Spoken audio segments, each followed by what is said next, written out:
So I've been seeing this hilarious meme going around. It says if we liquidate Elon Musk's assets and redistribute them, every American would get about $1 million. $1 million? Yeah, that's not how math works. But hey, why let basic arithmetic get in the way of a good internet fantasy? All right, let's actually break it down. Elon's net worth is sitting at about $384 billion. Divide that among the 153.8 million tax-paying Americans, and congratulations, you're walking away with a life-changing $2,496. That's right, not $1 million, not even close. But hey, at least you could fill up your gas tank and maybe get a mid-tier TV.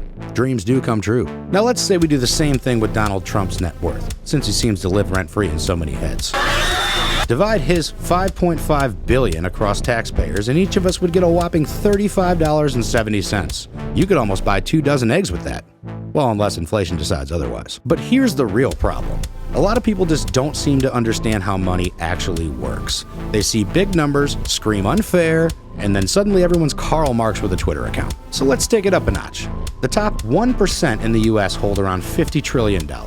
If we divide that among the tax-paying Americans, you're now looking at $325,000 per person. Now that sounds pretty sweet, right? Wrong again. That was bullshit! You see, this isn't an annual salary. This is a one-time payout. And let's be real. Most people would treat it like a tax refund on steroids. New cars, vacations, maybe a nice NFT if you're feeling extra stupid. But within a few years, that wealth would concentrate right back to where it started. Why? Because money flows towards investors, innovators, and people who actually know how to manage it. And here's the kicker.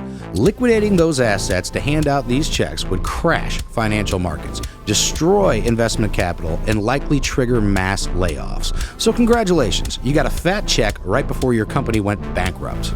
Hope that PlayStation 5 and Wi-Fi integrated coffee maker was worth it. Look, taking from the rich and handing it out sounds great on paper, but in practice, it just wrecks the economy. Without investment, business growth, or functioning markets, we'd all be sitting around wondering why everything sucks, except now there'd be no billionaires left to blame. So yeah, robbing the 1% might feel good in the moment, but in the long run, it's just an express ticket to shared poverty. But hey, we'd all be broke together. Equality achieved! Be sure to subscribe and join us for more news updates, reality checks, and then check out our weekly podcast, well, somewhat weekly, where we discuss these topics in deeper detail with a full diverse panel right here on The Madhouse Show.